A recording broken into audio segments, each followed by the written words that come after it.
ஒரே ஒரு ஊரில் ஒரு அம்மா இருந்தாங்க. அந்த அம்மாவுக்கு ஒரே ஒரு பிள்ளையாண்டான். அவனுக்கு ரொம்ப அக்கறையோடு கல்யாணம் பண்ணி வச்சாங்க. கல்யாணம் முடிஞ்சதும் மருமக பொண்ணு வீட்டுக்கு வந்து சேர்ந்தது. அப்பாடா, என் கடமை முடிஞ்சுது, இனிமேல் அக்கடான்னு எங்கேயாவது ஒரு மூலையில் படுத்து கிடக்கலாம் அப்படின்னு நினச்சாங்க அந்த அம்மா. ஆனால் நினைக்கிறபடி எங்கே நடக்குது? அதுக்கப்புறம் தான் பிரச்சனையே ஆரம்பமாச்சு. மருமகள் குணம் சரியில்லை, ஒரு மாதிரி. அந்த பொண்ணு வீட்டுக்கு வந்ததுமே முதல் வேலையாக மாமியாரை பார்த்து, அதுதான் நான் வந்துட்டேன்ல, இனிமேல் உங்களுக்கு என்ன வேலைங்க, புறப்பட வேண்டியது தானே, காசி ராமேஸ்வரம்னு எங்கேயாவது போங்க அப்படின்னுட்டு தான். மாமியாரை பார்த்தாங்க, கொஞ்சம் யோசனை பண்ணாங்க. இந்த பாருமா, நீ இப்படி சொல்கிறதுக்கு முன்னாடியே வீட்டை விட்டு புறப்படணுங்கிற முடிவுக்கு நான் வந்துட்டேன். வீட்டை மட்டும் இல்லை, இந்த உலகத்தை விட்டே கூட போகிறதுக்கு தயாராக இருக்கிறேன். ஆனால் ஒரே ஒரு விஷயத்துக்காக என் உயிரை கையில் பிடிச்சிக்கிட்டு இருக்கிறேன் அப்படின்னாங்களாம். என்ன விஷயம்னு கேட்டது இந்த மருமக பொண்ணு. வேறு ஒன்றும் இல்லை, என் பிள்ளைக்கு கல்யாணம் பண்ணி வச்சுட்டேன். ஒரு பேர புள்ள பிறந்து அதை என் கண்ணால் பார்த்துட்டேன்னா நான் எங்கே வேணும்னாலும் போகிறதுக்கு தயாராக இருக்கிறேன் அப்படின்னாங்களாம் அந்த மாமியார். மாமியார் இப்படி சொல்கிறதுலேயும் நியாயம் இருக்கிறதாக பட்டுது அந்த பொண்ணுக்கு. சரி, அப்படியே இருந்து பார்த்துட்டு போகலாம் அப்படின்னு அனுமதி கொடுத்தது. கொஞ்ச காலத்தில் ஒரு பேரன் பிறந்தான். அந்த அம்மாவும் பேரனை கண்ணால் பார்த்துட்டாங்க. சரி, பேரனை பார்த்தாச்சுல்ல, இனிமேல் புறப்பட வேண்டியது தானே அப்படின்னது மருமக பொண்ணு. மாமியார் பார்த்தாங்க, நீ சொல்கிறது சரிதாம்மா, அதில் ஒன்றும் தப்பு இல்லை. என்னோடய பேரன் உங்களை அம்மா அப்பான்னு கூப்பிடுறத என் காது குளிர கேட்டுட்டு போயிடுறேனே அப்படின்னாங்களாம். சரி, அந்த ஆசையை நிறைவேறட்டும் அப்படின்னு காத்துக்கிட்டு இருந்தாங்க. பேரன் வளர்ந்தான், நடந்தான், பள்ளிக்கூடம் போனால் பெரியவனானான். மருமக பொண்ணு மறுபடியும் மாமியாரை விரட்ட ஆரம்பிச்சுட்டுது, இன்னும் புறப்புள்ளையான்னு. இதை பாருமா, இது வரைக்கும் இருந்துட்டேன். பேரனோட கல்யாணத்தையும் கண்ணால் பார்த்தா தான் இந்த கட்டை வேகும் போல் இருக்குது அப்படின்னு சொல்லி ஒரு மாதிரியாக பேச ஆரம்பித்தாங்க. இதுவும் நியாயமான ஆசையாக தான் படுது அப்படின்னு அது யோசிச்சிருக்கு அந்த பொண்ணு. சரின்னு அதுக்கும் ஒத்துக்கிட்டது. உடனே பேரனுடைய கல்யாணமும் முடிஞ்சது ஒரு வழியாக. இனிமேல் ஒரு நொடி கூட இங்கே இருக்கக்கூடாது, புறப்படுங்க அப்படின்னு மாமியாரை விரட்டிச்சான் அந்த பொண்ணு. இப்போ அந்த மாமியார் தன்னோட மருமகளை பார்த்து சொல்கிறாங்க, இதோ கிளம்பிட்டேம்மா, என் மூட்டை முடிச்செல்லாம் கட்டிக்கிட்டேன், புறப்பட்டுவிட்டேன். அப்படியே நீயும் உன் துணிமணிகளை மூட்டை கட்டிக்கிட்டு கிளம்பிடும், என்னோட சேர்ந்து 2 பேருமா சேர்ந்து போயிடலாம் அப்படின்னாங்களாம். அந்த பொண்ணு முழிக்குது. முழிக்காதே, உனக்கும் ஒரு மருமக வந்துட்டா, இனிமேல் நீயும் ஒரு மாமியார் தானே, உனக்கும் இனிமேல் இங்கே வேலை இல்லை, புறப்படு அப்படின்னாங்களாம். அப்போ தான் அந்த பொண்ணு சிந்திக்க ஆரம்பிச்சு தான், தன்னோட தவறு புரிஞ்சுதான். இந்த தகவலை கேட்டுக்கிட்டு இருக்கிற மருமகள்லாம் இதை பற்றி கொஞ்சம் யோசித்து பார்க்கணுங்கிறதுக்காகத்தான் இதை சொல்கிறோம் மாமியார்கள் சார்பாக. கொஞ்ச நாளைக்கு முன்னாடி ஒரு பொண்ணை பார்த்து பேசுகிற சந்தர்ப்பம் கிடைச்சிது ஒரு கல்யாண வீட்டில். அந்த பொண்ணு சொல்லிச்சு, சார், எனக்கு கல்யாணம் ஆகி 15 வருஷம் ஆகுது, நான் மாமியார்கிட்ட சண்டை போட்டதே இல்லை அப்படின்னு ரொம்ப அடக்கமாக சொல்லிச்சு. அது எப்படிம்மா சாத்தியமாச்சுன்னு கேட்டோம். எனக்கு கல்யாணம் ஆகி 15 வருஷம்தான் ஆச்சு, ஆனால் என் மாமியார் செத்து போய் 20 வருஷத்துக்கு மேலே ஆகிட்டுது அப்படின்னுது. கணவன் மனைவி அன்பாக இருக்கணும், ஒருத்தர் நல்லா புரிஞ்சுக்கணும், விட்டு கொடுக்குற மனப்பான்மை வேணும், அதுதான் ஒரு நல்ல குடும்பம். இன்றைக்கி பல குடும்பங்களில் அர்த்தமில்லாத சண்டைகள் தான் அதிகம். கிராமப்புறங்களில் வேடிக்கையாக ஒரு கதை சொல்லுவாங்க. ஒரு ஊரில் ஒரு ஆள் இருந்தான், வேலை வெட்டி இல்லாமல் சும்மாவே இருந்தான். அவனுக்கு கல்யாணம் பண்ணி வச்சாங்களாம். மனைவி வந்து சேர்ந்தா, சும்மாவே உட்காந்துருக்கிறியே, ஏதாவது சம்பாதிக்கிற வழியை பாரு அப்படின்ட்டுருக்கா. அதுக்கு தான் யோசனை பண்ணிகிட்டு இருக்கிறேன், ஒரு அருமையான ஐடியா அப்படின்னு நானா. என்ன அது சொல்லு அப்படின்ட்டுருக்கா அவ. ஒரு ஆட்டுக்குட்டி வாங்க போகிறேன்ருக்கான். அதை வாங்கி என்ன பண்ண போகிறேன்னா, அந்த குட்டி வளரும், பெருசாகும், அதுக்கப்புறம் அது நிறைய குட்டி போடும் அப்படின்ட்டுருக்கான். சரி, அப்புறம் என்ன, அதையெல்லாம் சந்தையில் கொண்டுட்டு போய் விற்றுவிட்டு அந்த காசுக்கு ஒரு எருவு மாடு வாங்கலாம். சரி, அது எதுக்கு? எருவு மாடு நிறைய பால் கொடுக்கும், அதை கொண்டுகிட்டு போய் பால் பண்ணையில் கொடுப்பேன், அல்லது நானே விற்றுருவேன், கை நிறைய காசு கிடைக்கும். அதுக்கப்புறம் ஒரு பசுமாடு வாங்குவேன், பாலையும் விற்கலாம், நாமளும் காய் போட்டு சாப்பிட்லாம் இப்படிலாம் சொல்லியிருக்கான். அப்போ அந்த பொண்ணு சொல்லிச்சான், அடுத்த தெருவில் இருக்கிற எங்கள் அம்மா வீட்டுக்கும் கொஞ்சம் பால் கொடுத்து அனுப்பலாம் அப்படின்ட்டுருக்கா அந்த பொண்ணு. இந்த இடத்துல கணவனுக்கு கோவம் வந்துட்டுது. அது எப்படி உங்கள் அம்மா வீட்டுக்கு எதுக்கு கொடுக்கணும், அதெல்லாம் முடியாதுன்றிருக்கான். இந்த இடத்துல சண்டை ஆரம்பமாயிட்டுது. கொஞ்ச நேரத்தில் 2 பேரும் சத்தம் போட ஆரம்பிச்சிட்டாங்க. கடுமையான சண்டை நடக்கிறத பக்கத்து வீட்டுக்காரன் காதில் வாங்கினான். அவன் ஓடியாந்தான். அவனுக்கு தெரியும், வாங்காத மாட்டுக்காக இப்படி சண்டை போட்டுக்கிட்டு இருக்கிறாங்கங்கிறது அவனுக்கு புரியும். அவன் ஓடி வந்து சொன்னான், ஏண்டா உன்னோட பசுமாட்டை ஒழுங்காக கட்டி போடக்கூடாதான்ருக்கான். என்னடா சொல்கிறேன்னா இவன், உன் மாடு என் தோட்டத்தில் வந்து மேய்ஞ்சுட்டுது, பயிரெலாம் நாசமாயிட்டுது, 10,000 ரூபா அளவுக்கு சேதம், அதை வாங்கிட்டு போகிறதுக்கு தான் வந்தேன், குடுறா 10,000 நானான். இவன் அரண்டு போயிட்டான். அப்புறம் சொன்னான், டே நான் இன்னும் மாடே வாங்கலையே, அதுக்குள்ளே அது வந்து எப்படிடா உன் தோட்டத்தில் மேயும், என்னடா உளறேன்னு இருக்கான். நீ தாண்டா இப்போ உளறிக்கிட்டு இருக்க, மாடே வாங்கலை, அதுக்குள்ளே எப்படிடா வந்து உன்னுடைய மனைவி அவங்க அம்மா வீட்டுக்கு பால் கொடுத்து அனுப்ப முடியும் அப்படின்னு அவன் கேட்டானா. நம்மளால இப்போ தான் புத்தி வந்துதான், அர்த்தமே இல்லாத சண்டை போட்டுக்கிட்டு இருக்கிறோம் அப்படிங்கிறத அவன் புரிஞ்சுக்கிட்டானான். இது நம்ம முன்னோர்கள் சொல்லியிருக்கிற ஒரு கதை. சண்டையில் தான் அர்த்தம் இல்லையே தவிர கதையில் அர்த்தம் உண்டு. அதாவது இல்லாத விஷயங்களுக்காக சண்டை போட்டுக்கிட்டு இல்லறத்தை வீணாக்கிக்கிட்டு இருக்கிற மனிதர்கள் இன்றைக்கு நிறைய பேர் இருக்கிறாங்க. ஒருத்தன் தன்னுடைய மனைவியை பற்றி மாமனார்கிட்ட புகார் சொன்னானா, மாமா உங்கள் பொண்ணு அர்த்தமில்லாத சண்டை போடுறா, எதுக்கு எடுத்தாலும் எடுத்தெறிஞ்சு பேசுகிறா அப்படின்ட்டுருக்கான். நீ எப்படி மாப்பிள்ளை அதை சமாளிக்கிற அப்படின்னு கேட்டிருக்காரு அவர். அவள் எடுத்தெறியறது என் மேலே படாமல் ஒதுங்கி நின்றுக்கிறேன் அப்படின்னு நானா இவன். ஒரு அப்பாவுக்கு 2 பிள்ளைங்க. மூத்தவன் ரொம்ப அடக்கம், அப்பா எது சொன்னாலும் கேட்பான், பெரியவங்களுக்கு கீழ்ப்படிஞ்சு நடப்பான்.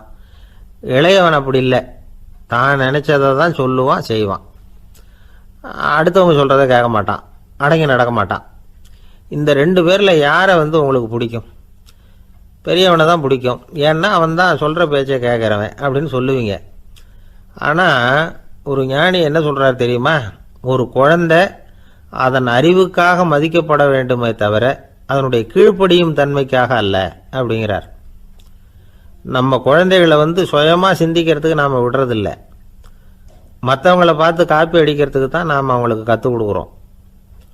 புகழ்பெற்ற மனிதர்கள் சிலருடைய பேரை சொல்லி நீயும் அவர் மாதிரி ஆகணும், இவர் மாதிரி ஆகணும் அப்படின்னு சொல்லிகிட்டே இருக்கிறோம். குழந்தைகள் வந்து தங்களுடைய தனித்தன்மையை வளர்த்துக்கிறதுக்கு நாம் தடையாக இருக்கிறோம். ஒரு குழந்தைகிட்ட அனாவசியமாக வந்து நம்பிக்கையை வளர்த்துடக்கூடாது, எந்த கோட்பாட்டையும் திணிக்கக்கூடாது. நாம் ஏற்கனவே அர்த்தமில்லாத கருத்துக்களையும் கொள்கைகளையும் மனசில் போட்டு நிரப்பி வச்சிருக்கிறோம்.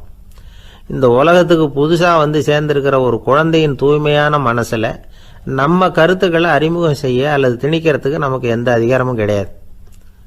ஒரு குழந்தைய நீ இந்த மதத்தை சேர்ந்தவன் அப்படின்னு பிறந்ததுமே ஒரு முத்திரை குத்தி விடுறோம். இது அதோட சுதந்திரத்தை ஆரம்பத்திலேயே கிள்ளி எறிகிறது மாதிரி தான். நீங்கள் ஒரு மதத்தின் வழிமுறைகளை கடைப்பிடிச்சிக்கிட்டு வர்றீங்க, அந்த வழியில் போய்கிட்டு இருக்கிறீங்க, சரி, அதனால் போகிறீங்க. அதுக்காக உங்கள் குழந்தையையும் அதே வழியில் தான் வரணும் அப்படின்னு கட்டாயப்படுத்துறதுக்கு உங்களுக்கு என்ன உரிமை இருக்குது? அந்த குழந்தை சுயமாக சிந்திச்சு ஒரு முடிவுக்கு வரட்டுமே, அதுக்கு நீங்கள் ஏன் தடையாக இருக்கிறீங்க? நமக்கு உண்மையிலேயே நம்ம குழந்தை மேலே அன்பு இருந்தால் இது மாதிரி திணிப்பு வேலைகளை செய்யக்கூடாது. திணிப்பு வேலைகளிலிருந்து குழந்தைகளை காப்பாற்றினா போதும், அதுதான் ரொம்ப முக்கியம். அடுத்த தலைமுறை அற்புதமான தலைமுறையாக உருவாகும். நாம் தான் சாதி மத சங்கடங்களில் மாட்டிக்கிட்டு தவிக்கிறோம். அவங்களாவது சாதி மத வேறுபாடு இல்லாத சமுதாயத்தை பார்க்கட்டுமே, அந்த சௌகரியங்களை அனுபவிக்கட்டுமே. அதுக்கு நாம் என்ன செய்யணும்னா ஒன்றும் செய்யாமல் இருந்தால் போதும். ஒரு குழந்தைகிட்ட நம்ம கருத்தை திணிக்கும் பொழுது என்ன ஆகுது தெரியுமா? அது வந்து அவனை அவங்ககிட்ட இருந்தே அப்புறப்படுத்தி விடுது, அவனுடைய தனித்தன்மையை அழிச்சுடுது, அவனை ஒரு எல்லைக்குள்ளே திணிச்சுடுது. இதெல்லாம் அன்புங்கிற பேரால் பெற்றோர்கள் செய்கிற தப்பு. இதெல்லாம் கேட்டுக்கிட்டு இந்த காலத்தில் அப்பா ஒருத்தர் சொன்னார், நான் கருத்துக்களை எல்லாம் என் பையன்கிட்ட திணிக்கிறது இல்லைங்க, ஆனால் அதிகமாக சாப்பிட சொல்லி கட்டாயப்படுத்துவேன் அப்படின்னார். உங்கள் வீட்டு சமையல் அவ்வளோ நல்லா இருக்குமான்னு கேட்டாங்க. நல்லா இருந்தால் நான் ஏன் அவனை சாப்பிட சொல்லி கட்டாயப்படுத்த போகிறேன் அப்படின்னார். லோகமானிய பாலகங்காதர திலகர் இருந்தார்ல, அவருக்கு 15 வயசுலேயே கல்யாணம் நடந்துதான். மனைவி பேர் தபிபாய், ரொம்ப பெரிய குடும்பத்து பொண்ணு, நல்ல குணம்.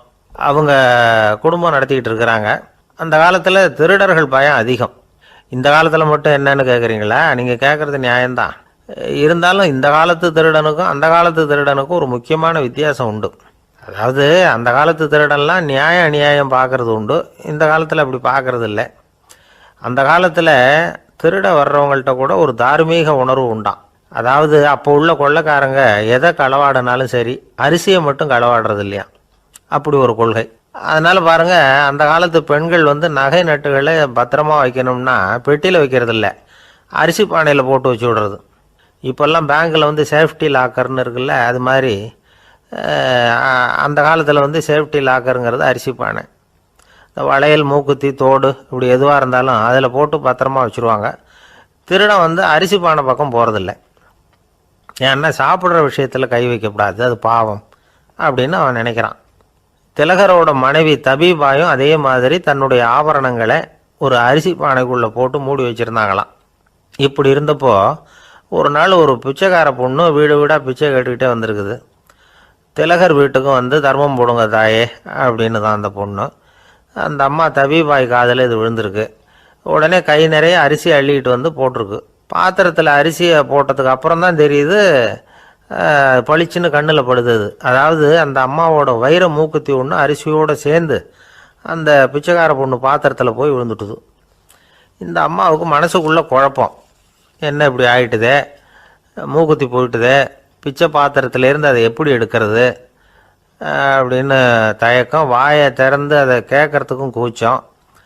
திண்ணையில் உட்காந்துருந்த திலகர் இவ்வளவையும் பார்த்துக்கிட்டு இருக்கிறார். மனைவியின் மனசுக்குள்ளே நடக்கிற மௌன போராட்டத்தை அவர் நல்லா புரிஞ்சுக்கிட்டாராம். மனைவியை பார்த்து சொன்னாராம், தபீபாய், இது வந்து தெய்வ சம்மதம், அவளுக்கு சேர வேண்டிய மூக்குத்தி அவகிட்ட போயிட்டுது, பிச்சை பாத்திரத்தில் விழுந்த மூக்குத்தியை எடுக்க வேணாம் அப்படின்னாராம். சரின்னு சொல்லிவிட்டு மேற்கொண்டு எதுவும் சொல்லாமல் அந்த அம்மா வீட்டுக்குள்ளே போயிட்டாங்களாம். இந்த காலத்துலலாம் அது மாதிரி நடக்குமா? வெறும் அரிசியை போட்டுட்டு விவகாரம் பண்ணிகிட்டு இருக்க மாட்டோமா? ஒரு பெரிய மனுஷன் வீட்டுக்கு ஒரு பிச்சைக்காரன் வந்தான். ஐயா, நாங்கள் பிச்சைக்காரங்கள்லாம் சேர்ந்து ஒரு சங்கம் வச்சுருக்குறோம், அதுக்கு நிதி சேர்க்குறோம், அதுக்கு ஒரு 100 ரூபா கொடுத்தீங்கன்னா எங்களுக்கு பெரிய உதவியாக இருக்கும் அப்படின்னானா. அதெல்லாம் ஒன்றும் கொடுக்க முடியாது போ அப்படின்னாரான் அவர். அப்படின்னா ஒரு 50 ரூபாயாவது கொடுங்களேன் அப்படின்ட்டுருக்கான். அதுவும் முடியாதுன்னு சொல்லிவிட்டார். 25 ரூபா அப்படின்ட்டுருக்கான். எதுவும் முடியாது அப்படின்னாரான். சரிங்க, இவ்வளவு பெரிய வீட்டுக்கு வந்துட்டு வெறுங்கையோடு திரும்புறது நல்லா இருக்காது, அதனால் சும்மா ஒரு 1 ரூபா மட்டுமாவது கொடுங்க அப்படின்ட்டுருக்கான் அவன். ஒரு பைசா கூட என்கிட்ட கிடையாது அப்படின்னு விட்டாரான் இவர். அப்படின்னா நீங்கள் ஒரு காரியம் பண்ணுங்களேன் அப்படின்னானா அவன். என்ன செய்யணும் அப்படின்ட்டுருக்கார். எங்கள் சங்கத்தில் நீங்களும் ஒரு மெம்பராக சேர்ந்துருங்க அப்படின்னானா. ஒரு ஊரில் ஒரு மன்னன் இருந்தான், கொடுங்கோல் மன்னன். நிறைய தொந்தரவு பண்ணிக்கிட்டு இருந்தான். அவன் ஒரு தடவை என்ன பண்ணான் தெரியுமா? ஒரு தப்பும் பண்ணாத ஒரு இளைஞனை பிடிச்சி ஜெயிலில் அடைச்சுட்டான். அந்த பையனோட சொந்தக்காரங்கள்லாம் ராஜா கிட்ட போனாங்க. அவன் ஒரு தவறும் பண்ணலை, அவனை விடுதலை பண்ணுங்க அப்படின்னு கெஞ்சி கேட்டுக்கிட்டாங்க. மன்னன் வந்து யோசனை பண்ணான். அந்த இளைஞனை கூப்பிட்டுக்கிட்டு வர சொன்னான். அவனை கொண்டாந்து ராஜா முன்னாடி நிறுத்தினாங்க. இதை பாருப்பா, உன்னை நான் விடுதலை பண்ணுவேன், ஆனால் ஒரு கண்டிஷன், அந்த நிபந்தனையை நீ நிறைவேற்றினா உனக்கு விடுதலை அப்படின்னா மன்னன். சரின்னு ஒத்துக்கிட்டான் பையன். மன்னன் வந்து கண்டிஷன் என்னங்கிறத சொன்னான். உங்ககிட்ட ஒரு செம்மறி ஆட்டை கொடுக்க போகிறேன், 1 மாதத்துக்கு அதுக்கு தேவையான தீனியையும் கொடுக்க போகிறேன். 1 மாதம் கழித்து அந்த ஆட்டை வந்து எடை போட்டு பார்ப்பேன். அந்த ஆட்டின் எடை கொஞ்சம் கூட கூடி இருக்கக்கூடாது. எடை கூடி இருந்தால் உனக்கு விடுதலை கிடையாது. என்ன சொல்கிற அப்படின்னா. பையனுக்கு ஒன்றும் புரியல, பயமாக போயிட்டுது. குழம்பிக்கிட்டே நின்றுக்கிட்டு இருக்கிறான். சரி, ஒரு நாள் டைம் தரேன், நல்லா யோசனை பண்ணி பார்த்துட்டு நாளைக்கு உன் முடிவை சொல்லு அப்படின்னா மன்னன். பையன் கவலையோடு வெளியில் வந்தான். அங்கே ஒரு பெரியவர் நின்றுக்கிட்டு இருந்தார். அவர்கிட்ட விஷயத்தை சொன்னான். அந்த பெரியவர் இந்த பையனுக்கு காதோட காதாக ஒரு வழியை சொல்லி கொடுத்தார். அதை கேட்டதும் பையன் மறுபடியும் மன்னன் முன்னாடி வந்து நின்னா, உங்கள் நிபந்தனையை ஏற்றுக்கிறேன்னு சொன்னான். மன்னன் வந்து ஒரு ஆட்டுக்குட்டியையும் அதுக்கு 1 மாதத்துக்கு தேவைப்படுற தீவனத்தையும் கொடுக்கும்படியாக உத்தரவு போட்டான். கொடுத்தாங்க, ஓடிட்டு போயிட்டான். 1 மாதம் தினமும் தவறாமல் அந்த தீவனத்தை ஆட்டுக்குட்டிக்கு போட்டுக்கிட்டு இருக்கிறான். 1 மாதம் கழித்து அந்த ஆட்டை வந்து அரண்மனைக்கு ஓட்டிகிட்டு போனான். மன்னன் அதை எடை போட்டு பார்க்குறான், எடை கூடவே இல்லை, அப்படியே தான் இருக்குது. உடனே போட்ட நிபந்தனைப்படி அந்த இளைஞனை வந்து விடுதலை பண்ணிவிட்டான். சரி, ஆட்டுக்கு எடை கூடாமல் இருக்கிறதுக்கு அந்த பெரியவர் சொல்லி கொடுத்த யோசனை என்ன அப்படின்னா, அது வேற ஒன்றும் இல்லை. அந்த ஆட்டுக்கு எதிரில் அது கண்ணில் படுற மாதிரி ஒரு ஓநாயை கட்டி போட சொன்னார். அவ்வளவுதான். ஆட்டுக்கு ஓநாய்ங்கிறது பிறவி பகை. ஓநாயை பார்த்தா ஆடு நடுங்க ஆரம்பிச்சிரும், அவ்வளவு பயம். தினமும் அந்த ஆடு பயந்துக்கிட்டே தீனி சாப்பிட்டுது, எடை கூடல. அதுதான் ரகசியம். இது வந்து சின்ன பிள்ளைங்களுக்கான ஒரு கதை. இதிலேருந்து தெரிஞ்சிக்க வேண்டிய உண்மை என்னென்னா, நாமெல்லாம் சாப்பிட்றப்ப மனசும் உடம்பும் அமைதியாக இருக்கணும். அப்போ தான் அது உடம்புல ஒட்டும். அவசரத்துலேயும் பயத்துலையும் சாப்பிட்டா அது சரியாக ஜீரணம் ஆகாது. இன்னொரு ராஜா இருந்தார். அவரும் ஒரு இளைஞனை ஜெயிலில் அடைச்சி விட்டார். விடுதலை பண்ணணும்னா ஒரு கண்டிஷன்னார். என்னன்னு கேட்டான். ஒரு ஆட்டுக்குட்டியை அவன் முன்னாடி கொண்டாந்து நிறுத்துவேன், நீ அதுக்கிட்ட ஒரு கேள்வி கேட்கணும், அதுக்கு சரியான பதிலை சொல்லணும், அப்படி செஞ்சுட்டா உனக்கு விடுதலைன்னார். இளைஞன் யோசனை பண்ணி பார்த்தான். சரின்னு ஒத்துக்கிட்டான். அது பிரகாரமே ஆட்டுக்குட்டியை பதில் சொல்ல வச்சுட்டான். என்ன நடந்தது தெரியுமா? ஆட்டுக்குட்டியை கொண்டாந்து நிறுத்தினாங்க. இவன் மெதுவாக அதுக்கிட்ட போனான். அது காதுகிட்ட போய் ஏப்ரலுக்கு அடுத்த மாதம் என்ன மாதம்னு கேட்டான். அது உடனே மேன்னு கத்திச்சு. இவன் விடுதலை ஆயிட்டான். காஞ்சிபுரத்தில் பல்லவ ராஜா ஒரு கோவில் கட்டினார், கைலாசநாதர் கோவில். அதுக்கு கும்பாபிஷேகம் பண்ணுறதுக்கு ஒரு நாள் குறிப்பிட்டு அதுக்கு வேண்டிய ஏற்பாடுகள்லாம் பண்ணினார். முதல் காரியமாக கடவுளை வேண்டிக்கிட்டார், நீங்கள் இந்த கும்பாபிஷேகத்துக்கு நேரில் வந்து கலந்துக்கணும்னார். கடவுள் அந்த ராஜா கனவுல வந்தார். நீ கும்பாபிஷேகம் வச்சிருக்கிற அதே நாளில் அதே நேரத்தில் எனக்கு இன்னொரு ஊரில் ஒரு கும்பாபிஷேகம் இருக்குது, அதுக்கு போக வேண்டியிருக்கு. அதாவது திருநின்ற ஊரில் என்னுடைய பக்தர் ஒருத்தர், அவரும் ஒரு கோயில் கட்டி கும்பாபிஷேகம் செய்கிறார். நான் அதுக்கு போக வேண்டியிருக்கு, அதனால் உன்னுடைய தேதியை நீ மாற்றி வச்சுக்கோ அப்படின்னார். கடவுள் தான் எங்கேயும் இருக்கிறவராச்சே, அவர் நினச்சா 2 இடத்துலையும் இருந்து கோயில் கும்பாபிஷேகத்தை நடத்த முடியாதா? ஏன் அப்படி செய்யலை? அது ஒரு முக்கியமான காரணத்துக்காகத்தான். திருநின்ற ஊரில் இருந்த பூசலாருங்கிற அந்த அடியாரின் பெருமையை இந்த உலகத்துக்கு எடுத்து காட்டணுங்கிறதுக்காகத்தான் கடவுள் அந்த ராஜா கிட்ட அப்படி சொன்னார். சரி, அந்த அடியார் அப்படி என்னதான் பெருசாக கோயில் கட்டி விட்டார்? ராஜா கட்டின கோயிலை விட பெருசா? அவர் கட்டினது கருங்கல்லாலேயோ மண்ணாலேயோ மரத்தாலேயோ இல்லை. அவர் கட்டின கோயில் வேறு மாதிரி. அது மனசால கட்டின கோயில், மனசுக்குள்ளே இருக்கிற கோவில், மனக்கோவில். அந்த அடியார் தன்னோட மனசுக்குள்ளே மாதக்கணக்காக ஒவ்வொரு கல்லாக சேர்த்து கட்டின கோவில். இந்த விஷயம் ராஜாவுக்கு தெரியாது. அவர் என்ன நினச்சுட்டாரு, அது நாம் கட்டின கற்கோயிலை விட ரொம்ப பெருசாக இருக்கும் போல இருக்கு அப்படின்னு நினச்சிட்டார். சரி, அப்பேற்பட்ட அந்த கோயிலை தரிசனம் பண்ணிவிட்டு வருவோம் அப்படின்னு நினச்சி ராஜா திருநின்ற ஊருக்கு போகிறார். அங்கே போய் பார்த்தா கோயிலையும் காணும், ஒன்றையும் காணும். கடைசியில் பூசலார் கட்டின மனக்கோவில் தான் அதுங்கிறத அவர் புரிஞ்சுக்கிறார். உடனே அந்த அடியாரின் காலில் விழுந்து வணங்குறார். அவரோ, இது மனசால முயன்ற கோவில், இதுக்கு இத்தனை பெருமையா அப்படின்னு ஆச்சரியப்படுறார். இதில் ஆச்சரியப்படுறதுக்கு ஒன்றும் இல்லை. ஆண்டவன் விரும்புறது அகபக்தியையே தவிர புற தோற்றங்களே அல்ல. இதை நாம் புரிஞ்சுக்கிட்டோம்னா நமக்குள்ள எந்த வேறுபாடுகளும் வர்றதுக்கு வழியே இல்லை. இன்னொரு ராஜா இருந்தார். அவர் ஆண்டவனுக்கு படைக்கிறதுக்காக ஒரு தார் நல்ல செவ்வாழை பழமாக எடுத்துக்கிட்டு போகணும்னு நினச்சார். அதனால் நாளே அதை வாங்கிட்டு வர சொன்னார் வேலைக்காரங்கிட்ட. வேலைக்காரன் போனால் கடைத்தெருவில் ஒரு தார் பழம் வாங்கினான். வர்ற வழியில் அவன் குடிசை. அப்படியே எட்டி பார்த்துட்டு போவோமேன்னு நினச்சான். போனான். அங்கே இவனோட குழந்தை பாவம் பசியால் கத்திக்கிட்டு இருக்கு. இவன் பார்த்தான், இவ்வளவு பெரிய தாரில் ஒரு 2 பழம் எடுத்தா தெரியவா போகுது அப்படின்னு நினச்சி ஒரு 2 பழத்தை பிச்சு அந்த குழந்தைகிட்ட கொடுத்தான். அதை வாங்கி வயிறார சாப்பிட்டுது. பசி அடங்குச்சு, விளையாட போயிட்டுது. இவன் அதுக்கப்புறம் வாழைப்பழத்தை எடுத்துக்கிட்டு அரண்மனைக்கு வந்தான். 2 பழம் பிச்சிருக்கிறது ராஜாவுக்கு தெரிஞ்சு போச்சு. இவன் உண்மையை சொல்லிவிட்டான். உடனே ராஜா, கடவுளுக்கு படைக்க வேண்டிய பொருளை குழந்தை எச்சில் பண்ண விட்டுருக்கியே அப்படின்னு சொல்லி அவனை கட்டி வச்சு சாட்டையால் அடித்தார் பாவம். மறுநாள் பழத்தை கோயிலுக்கு எடுத்துகிட்டு போனார். கடவுள் முன்னாடி வச்சார். கடவுள் கண்ணை திறந்து பார்த்தார், பழம்லாம் அழுகி இருக்குது. என்ன இது அழுகி போன பழம் அப்படின்னார். ராஜா முழிச்சார். நல்லா தானே இருந்தது அப்படின்னு நினச்சார். அப்போ கடவுள் அந்த ராஜா கிட்ட சொன்னாராம், இதை பாருப்பா, இந்த தாரில் 2 பழம் தான் நல்ல பழம், அந்த 2 பழங்களையும் நேற்றுக்கே நான் சாப்பிட்டுட்டேன் அப்படின்னாராம். அப்போ தான் ராஜாவுக்கு புரிஞ்சுது, ஏழை குழந்தையின் பசியை தீர்க்கறதுக்காக உதவுன அந்த 2 பழம்தான் இறைவன் சாப்பிட்ட பழம்னு. இறைவன் இருக்கிற இடம் எது? இதுதான்.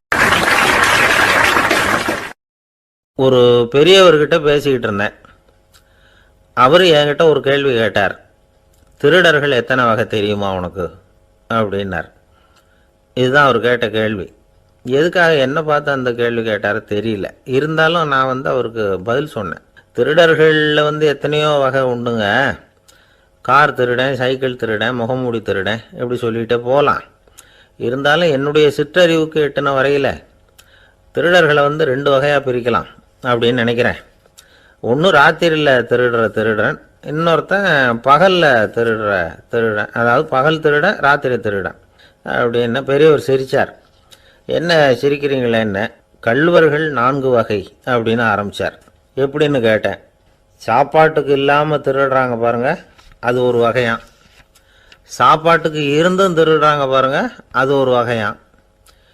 இதை தவிர இன்னும் ஒரு 2 வகை திருட்டு உண்டு. அது என்னன்னா, ஆண்டவன்கிட்ட இருந்து நாம் திருடுற திருட்டு, இன்னொன்று என்னென்னா நம்மக்கிட்ட இருந்து ஆண்டவன் திருடுற திருட்டு அப்படின்னார். எனக்கு ஒன்றும் புரியல. என்ன சார் இது, ஆண்டவனையே வந்து திருடன்னு சொல்கிறீங்களே அப்படின்னு ஆச்சரியமா. ஆமாங்க, ஆண்டவனை வந்து கல்வன்னு சொல்கிறது இல்லையா. காஞ்சிபுரத்துக்கு பக்கத்தில் திருக்கார்வனம் அப்படின்னு ஒரு ஊர் இருக்குது. அங்கே உள்ள பெருமாளுக்கு வந்து கல்வர்னு தான் பேர். அது மட்டும் இல்லை, திருமங்கை ஆழ்வார் தம்முடைய திரு நெடுந்தாண்டகத்தில் கார்வனத்துள்ளாய் கல்வா அப்படின்னு தான் அழைக்கிறார் அப்படின்னு நிறைய உதாரணம்லாம் சொல்ல ஆரம்பித்தார். அதுக்கப்புறம் அவர்கிட்ட பேசி நான் புரிஞ்சுக்கிட்ட விவரங்களை தான் நான் இப்போ உங்ககிட்ட சொல்ல போகிறது. அதாவது அவர் சொன்ன முதல் வகை திருடர்கள் வந்து சாப்பாட்டுக்கு இல்லாமல் திருடுறவங்க. இவங்களை வந்து திருத்தி போடலாம். சாப்பாட்டுக்கு இருந்தும் பணம் சேர்க்கணுங்கிற ஆசையால் பொய் கணக்கெல்லாம் எழுதுகிறாங்க பாருங்கள், அவங்க தான் ரெண்டாவது வகை. மூணாவது வகை திருட்டு தான் மிகப்பெரிய திருட்டு. இறைவனுக்கு சொந்தமானதை நம்முடையதுன்னு நினைக்கிற திருட்டு. எது இறைவனுக்கு சொந்தமானது அப்படின்னா ஆத்மா. பகவானுக்கு சொந்தமான ஆத்மாவை நம்முடையதுன்னு நினைக்கிறது தான் அந்த மாபெரும் திருட்டு. இதுக்கு பேர் தான் ஆத்மாபகாரமா. சரி, இதுக்கு பரிகாரம் என்ன? எல்லாம் இறைவனுடையது, நமக்கு ஒன்றும் இல்லை அப்படின்னு நினைக்கிறது தான் இதுக்கு பரிகாரம். இதெல்லாம் இருக்கட்டும். நாலாவது திருட்டு ஒன்று சொன்னோம்ல, ஆண்டவன் நம்மகிட்ட இருந்து திருடுறது. அது எப்படி? ஆண்டவனை வந்து கல்வன்னு சொல்கிறாங்க, அது சரி. அவர் என்னத்தை திருடினார்? இப்போ இன்னொருத்தருக்கு சொந்தமான ஒன்றை எடுத்து வச்சுக்கிறது தான் கள்ளத்தனம். ஆனால் ஆண்டவன்னு எடுத்துக்கிட்டோம்னா இருக்கிறது எல்லாமே அவனுக்கு சொந்தம். அப்படி இருக்கிறப்போ அவரை எப்படி கல்வன்னு சொல்கிறது? இது என்ன புரியாமல் இருக்குதே அப்படின்னு சொல்லி பார்த்தா அதுக்கும் விளக்கம் சொல்கிறாங்க அவங்க. அதாவது ஆண்டவனுக்கு வந்து உருவமே கிடையாது, அரூபமாக இருக்கிறவன், அதாவது உருவம் இல்லாமல் இருக்கிறவன். அப்படி உள்ள பகவான் வந்து நம்மளை மாதிரி உருவத்தில் இருக்கிறான். நம்மளை மாதிரியே கையை காலு மூக்கெல்லாம் இருக்குது ஆண்டவனுக்கு. இந்த உருவம் நம்மகிட்ட இருந்து திருடினது தானே. அவன் வந்து தன்னுடைய உண்மையான திருமேனியை வந்து நமக்கு காட்டாமல், அதாவது தரிசனம் கொடுக்காமல் இருக்கிறது கள்ளத்தனம் தானே. அதனால தான் இதுவும் ஒரு பெரிய திருட்டு, இருக்கிறதுலே மிகப்பெரிய திருட்டு அப்படிங்கிறார். என்கிட்ட பேசிக்கிட்டு இருந்தார், இந்த விஷயம்லாம் சொல்லிகிட்டு இருந்தார் இந்த பெரியவர். அதாவது திருட்டை வந்து ஆன்மீக நோகத்தில் அவர் பார்க்குறார்.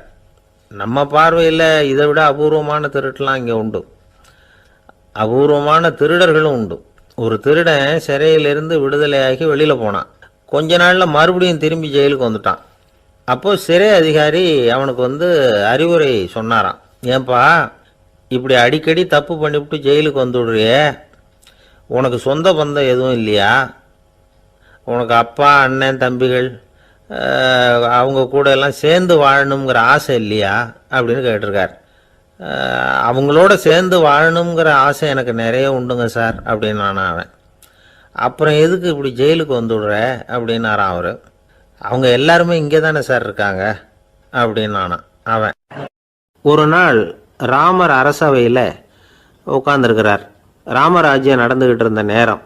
அந்த சமயத்தில் ஒரு நாய் வந்து அரச சபைக்கு வந்துதான். அது தலையில் அடிபட்டு ரத்தம். அந்த கோலத்தில் அது அங்கே வந்தது. எல்லாரும் ஆச்சரியமாக அதை பார்த்தாங்க. ராமரும் அந்த நாயை பார்த்தார். நீங்கள் வந்த காரியம் என்ன நடந்தது, எதுவாக இருந்தாலும் பயப்படாமல் சொல்லு அப்படின்னார். உடனே அந்த நாய் மெதுவாக சொல்ல ஆரம்பிச்சுதான். ஐயா, நான் தெருவில் போய்கிட்டு இருந்தேன். வழியில் ஒருத்தர் வந்தார். அவர் வேத சாஸ்திரம்லாம் படித்த பெரியவர். அவர் எந்த காரணமும் இல்லாமல் அவர் கையில் வச்சுருந்த குச்சியால் என் தலையில் அடிச்சுட்டார். அதுதான் தலையில் ரத்தம். இதை நீங்கள் விசாரித்து தகுந்த தீர்ப்பு வழங்கணும் அப்படின்னு தான் அந்த நாய். ராமர் பார்த்தார். உடனே தன்னுடைய காவலர்களை அனுப்புனார். அந்த ஆளை எங்கே இருந்தாலும் போய் கொண்டுகிட்டு வாங்க அப்படின்னு விட்டார். காவலர்கள் போனாங்க. அந்த ஆளை பிடிச்சி கொண்டு வந்துட்டாங்க. அரண்மனைக்கு வா அப்படின்னு சொல்லி கூப்பிட்டுட்டு வந்துட்டாங்க. என்ன நடந்ததுன்னு விசாரித்தார் ராமர். அதுக்கு அந்த ஆள் சொன்னார், நான் வந்து வீதி வழியாக வந்துக்கிட்டு இருந்தேன். குறுக்க இந்த நாய் வந்தது. நான் அவசரமாக போய்கிட்டு இருந்தேன். இது எனக்கு வழி விடாமல் குறுக்க பூந்து இடைஞ்சல் பண்ணிச்சு. எனக்கு கோபம் வந்துட்டுது. அதனால் அடிச்சுட்டேன். வேத சாஸ்திரம் படித்த நான் என் வசம் இழந்து கோபப்பட்டது பெரிய தப்பு தான். அதை நான் ஒத்துக்கிறேன். குற்றத்தை ஒப்புக்கொள்கிறேன். எனக்கு என்ன தண்டனை கொடுக்கணுமோ அதை கொடுங்க, ஏற்றுக்கிறேன் அப்படின்னு விட்டார். சரி, இப்போ அந்த ஆளுக்கு தண்டனை கொடுக்கணும்.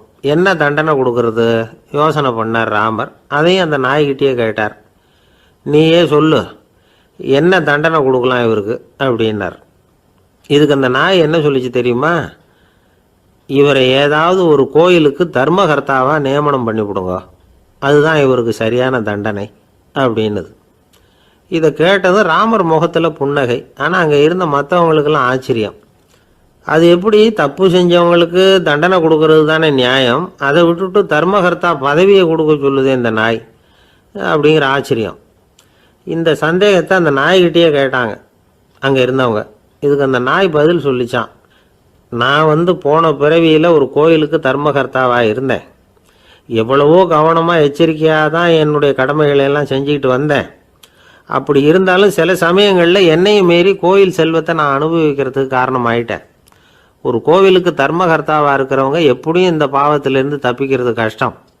அதனால தான் நான் இந்த பிறவியில் நாயாக பிறந்து இப்படி கஷ்டப்படுறேன். இதே நிலைமை இந்த ஆளுக்கும் ஏற்படணும் அப்படிங்கிறதுக்காக தான் அவரையும் ஒரு கோயிலுக்கு தர்மகர்த்தாவை நியமிக்கும்படி கேட்டுக்கிட்டேன் அப்படின்னு தான் இந்த நாய். இதிலேருந்து என்ன தெரியுது? எந்த பதவியில் நாம் இருந்தாலும் நமக்கு தெரியாமல் கூட அதை தவறாக உபயோகப்படுத்தக்கூடாதுங்கிறத இதிலேருந்து புரிஞ்சுக்கணும்.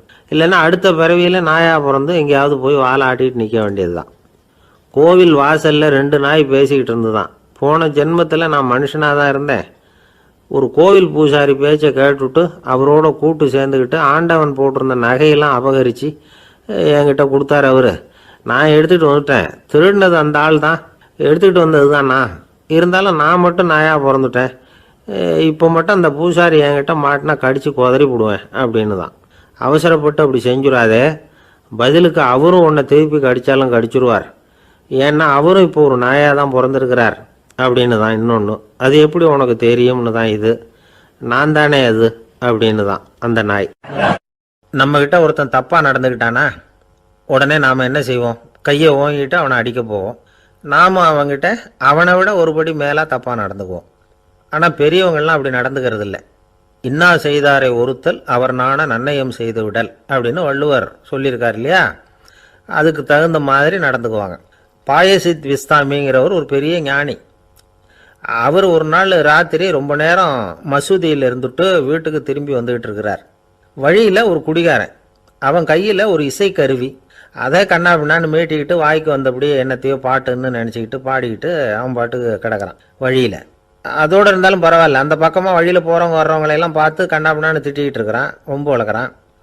பாயசீத் பிஸ்தாமிங்கிற அந்த பெரியவர் அந்த வழியாக போகிறார். அவனை பார்க்குறார். அவனுடைய நிலைமையை பார்த்துட்டு பரிதாபப்படுறார். ஏன்பா இது மாதிரியெல்லாம் நடந்துக்கிற, இப்படி நடக்கலாமா அப்படின்னு ஏதோ கொஞ்சம் புத்திமதி சொல்கிறதுக்கு ஆரம்பித்தார். அவனுக்கு கோபம் வந்துட்டுது. கையில் வச்சுருந்த வாத்திய கருவி அதால் ஓங்கி அந்த பெரியவர் தலையில் ஒரு அடி கொடுத்தான். ரத்த காயம் ஏற்பட்டு போச்சு. அவன் கையில் இருந்த இசைக்கருவியும் அடித்த வேகத்தில் 2ஆக உடஞ்சி போச்சு. அவ்வளோ வேகமாக அடிச்சிருக்கான். இவ்வளவு தூரத்துக்கு நடந்து போச்சு இல்லை. அந்த மாபெரும் ஞானி வாயை திறந்து ஒரு வார்த்தை கூட பேசலை. பேசாமல் தலையை பிடிச்சிக்கிட்டு அவர் பாட்டுக்கு போயிட்டார். மறுநாள் அந்த பெரியவர் என்ன பண்ணார் தெரியுமா? கொஞ்சம் இனிப்பு பண்டங்கள், கொஞ்சம் பணம், இது 2ஐயும் ஒரு ஆள் மூலமாக அனுப்பி வச்சார் அந்த குடிகாரனுக்கு. அவனுக்கு ஒன்றும் புரியல. என்ன விவரம்னு விசாரித்தான். வந்த ஆள் ஒரு கடுதாசியை நீட்டினான். அதில் விவரம் இருந்தது. ஞானி எழுதியிருக்கிறார், இதை பார்ப்பா, உங்களுடைய இசைக்கருவி உடையறதுக்கு என்னுடைய தலை காரணமாக ஆயிட்டுது. அதுக்காக நான் ரொம்ப வருத்தப்படுறேன். அதுக்காக தான் பணம் அனுப்பி வச்சுருக்கேன். வேறு புதுசாக ஒரு இசைக்கருவி வாங்கிக்கோ. அப்புறம் இன்னொரு விஷயம், நேற்றுக்கு ராத்திரி என்கிட்ட ஏகப்பட்ட கசப்பான வார்த்தைகளை பேசினேன். இதோடு அனுப்பியிருக்கிற இனிப்பு பண்டங்களை சாப்பிட்டு உன்னுடைய நாவில் உள்ள கசப்பை மாற்றிக்கோ அப்படின்னு அதில் எழுதப்பட்டிருந்தது. இந்த சமயத்தில் அவன் குடி மயக்கத்தில் இல்லை, தெளிஞ்சு போயிருந்த நேரம் இது. அதனால் அதை படித்த உடனே அவனுக்கு ரொம்ப வெக்கமாக போச்சு. தலை குனிஞ்சான், யோசனை பண்ணான். கொஞ்ச நேரத்தில் தன்னுடைய நண்பர்கள் சில பேரையும் கூப்பிட்டுக்கிட்டு நேராக அந்த ஞானி இருக்கிற இடத்துக்கு ஓடினான். அவர் காலில் விழுந்தான், அவர்கிட்ட மன்னிப்பு கேட்டுக்கிட்டான். பெரியவங்களே தெரியாமல் நான் இந்த பாவ செயலை பண்ணிவிட்டேன், என்னை மன்னிச்சுங்க, உங்களுடைய பொறுமையும் போதனையும் என்னுடைய கண்ணை திறந்துட்டுது. இனிமேல் நானும் என்னுடைய நண்பர்களும் நல்ல வழியில் திருந்தி வாழ போகிறோம் அப்படின்னா. ஞானி செய்த நன்னயம் குடிகாரனை எப்படி திருத்திருக்கு பார்த்தீங்களா? இந்த கதையை கேட்டுவிட்டு ஒருத்தர் சொன்னார், என் வாழ்க்கையில் கூட அப்படி ஒரு சம்பவம் நடந்தது சார். நானும் ஒரு நாள் ராத்திரி ஓவராக குடிச்சிட்டு ஒரு கிட்டாரை வாசிச்சுக்கிட்டு கண்ணாபின்னான்னு உளறிக்கிட்டு திட்டிக்கிட்டு இருந்தேன். அந்த சமயம் அந்த வழியாக ஒருத்தர் வந்தார். ஓங்கி தலையில் ஒரே ஒரு அடி. ரத்தம் வந்துட்டுது. அதுக்கப்புறம் என் மனசு தெரிந்துவிட்டுது சார் அப்படின்னார். அப்படியா என்ன ஆச்சரியமா? ஆமாம் சார், அடி விழுந்தது அவர் தலையில் இல்லை, என் தலையில். வந்தவர் என்ன அப்படி அடிச்சுட்டார். மயக்கம் தெளிஞ்சதுக்கு அப்புறம் தான் எனக்கு விவரம் புரிஞ்சு